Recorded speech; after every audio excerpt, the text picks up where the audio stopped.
Wahabi ni dahsyat ni, makin mengganas. Hati-hatilah tuan-tuan. Ya, kita nak jelaskan pada masyarakat, bukan ustaz-ustaz kita atau ulama-ulama kita bergaduh-gaduh, bukan. Kadang-kadang orang dia tak faham. Ni apa nak ustaz-ustaz ni gaduh, yang ni kata dia, ni kata dia. Bukan pasal kata mengata, tapi nak menegakkan yang hak. Ada di kalangan yang mengaku-ngaku asatizah, pakai jubah juga, berjanggut juga, tapi dia menyatakan sifat Tuhan itu dengan salah. Maka ulama-ulama ahli sunnah wal jamaah menegakkannya. Contoh, Wahabi mengatakan Tuhan tu di langit. Nah, okey, saya bagi satu contoh. Saya ambil hujah yang Ustaz Engku buat. Nah, baca dalam ayat Quran Ar-Rahmanu ala arsyistawa. Dia ambil terjemahan totok-totok sebiji dia terjemah. Ar-Rahman, Ar-Rahman tu maknanya Allah, ala atas, arsy arash, istawa duduk. Dia ambil terjemahan tepat-tepat. Jadi akhirnya dimaksudkan situ Ar-Rahman yakni Allah duduk di atas arash. Okey. Jumpa pula sepotong hadis sahih.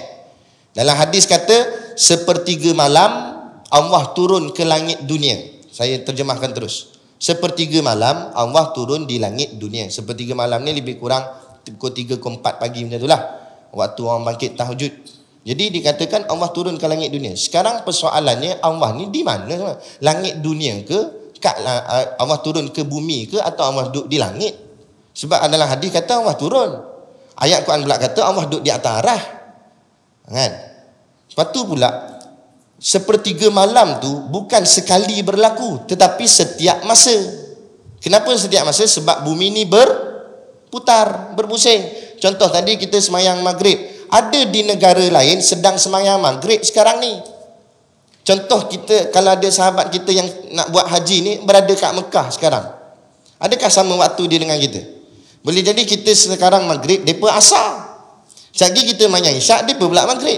Jadi maksud saya, waktu maghrib tu sekali je ke? Atau sentiasa berlaku maghrib? Maghrib tu sentiasa berlaku sebab bumi ni berpusing. Begitu juga sepertiga malam tu sentiasa. Jadi bila sentiasa, maknanya Allah duduk di bumi tu lah. Lepas tu katanya Allah di langit pula. Ada mana satu? Kita tanya dia.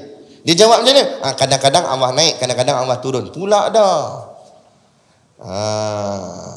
Lepas tu kita kata tidak, Allah tidak bertempat, kerana tempat itu makhluk. Ada seorang sahabat saya, dia ngaji pondok dulu. Lepas ngaji pondok, dia ngaji sebuah universiti. Tak nak disebutlah di mana universiti tu, kan? Tapi dia mengaji sebuah universiti tu. Akhirnya lecturer dalam universiti dia tu ajar kata Tuhan di langit. Dia dengar pelik sebab dia ngaji pondok tak begitu. Dia pun cuba angkat tangan, dia kata, ya Syekh, kalau dikatakan Tuhan di langit, saya nak tanya, langit tu siapa cipta ya Syekh? Syekh tu kata langit tu Allah lah cipta. Kalau Allah cipta, makna langit tu makhluk. Ya, naam, kata Syekh. Kalau Allah cipta langit, maknanya sebelum langit tu dicipta, langit tak ada. Masa langit tak ada, Allah kat mana? Sebab dikatakan Allah di langit. Tapi langit tu dicipta Allah sebab dia makhluk. Bila dicipta, makna asalnya tak ada, kemudian baru ada. Jadi masa langit tak ada, Allah kat mana? Syekh tu pun pening-pening gitu. Akhirnya Syekh tu pun jawab, fi hawa, dia kata, di atas udara. Udara pula. Tanya dia pula, dah udara tu siapa cipta ya Syekh? Udara Allah cipta, Allah Husawi, dia kata. Allah lah yang cipta udara. Jadi sebelum udara dicipta, Allah kat mana? Pula dah. Akhirnya dia kata jangan banyak tanya, tak elok, tak ada adab, dia kata. Pula dah. Padahal dia tak boleh memberi jawapan yang betul. Sebab apa? Sebab tidak betul. Allah tidak berhajat kepada makhluk. Kalau Allah memerlukan langit untuk dia duduk, bermakna Allah berhajat kepada langit. Allah perlukan langit. Bila Allah perlukan langit, itu sifat makhluk, perlu, memerlukan. Perlu ni menunjukkan lemah. Sebab dia perlu benda tu, baru dia boleh. Tak ada, tak boleh. Mana boleh itu? Allah bukannya lemah. Sebab tu kita sebut watanazzaha. Tak terkena pada Allah lemah, kurang, cacat. Tidak.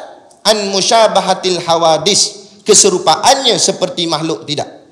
Makhluk yang memerlukan tempat untuk duduk, memerlukan tempat untuk berdiri. Allah tak memerlukan tempat untuk duduk.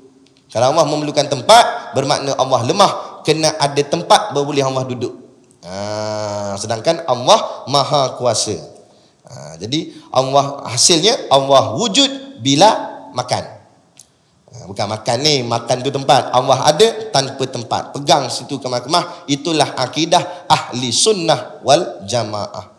Lagi dia baca ayat Quran, yadullahi fawqa aydihim, tangan Allah di atas tangan mereka. Sebab perkataan yadun diterjemah ke dalam bahasa Melayu artinya tangan.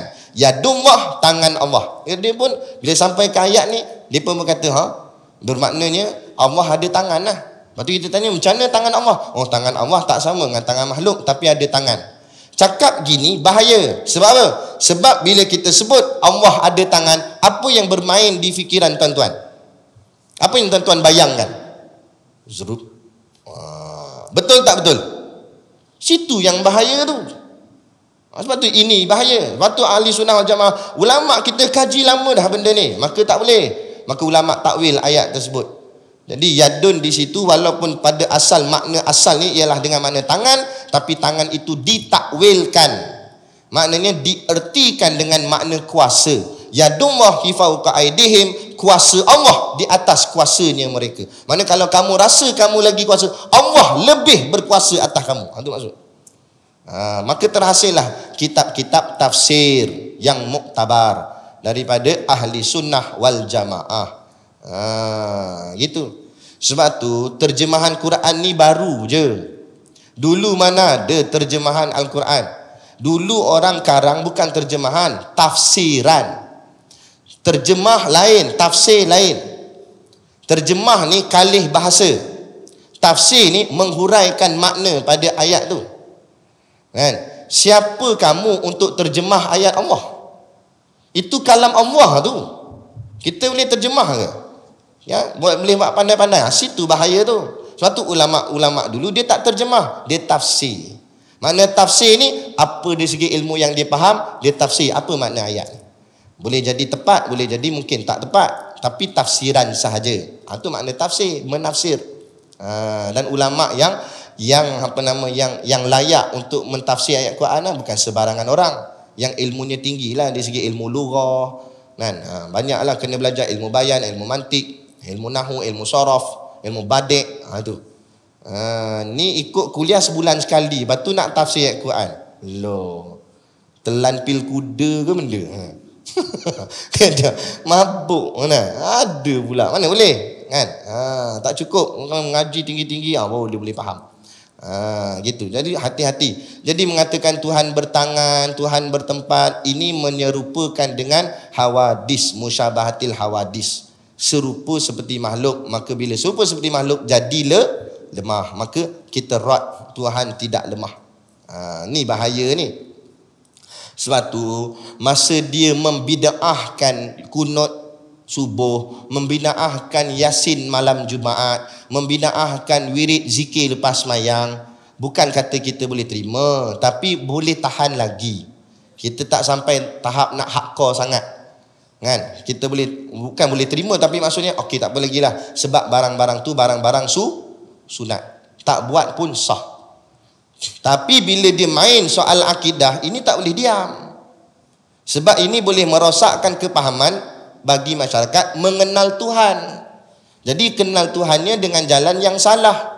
Tuhan ada tangan, kan? Tuhan duduk di langit. Tu berat tu, bahaya tu. Sebab tu kita kena tegakkan. Sebab tu kita kena sebut benda ni tak boleh, benda ni tak betul, kan? Sebab dia berkait dengan soal keimanan, soal akidah. Bahaya.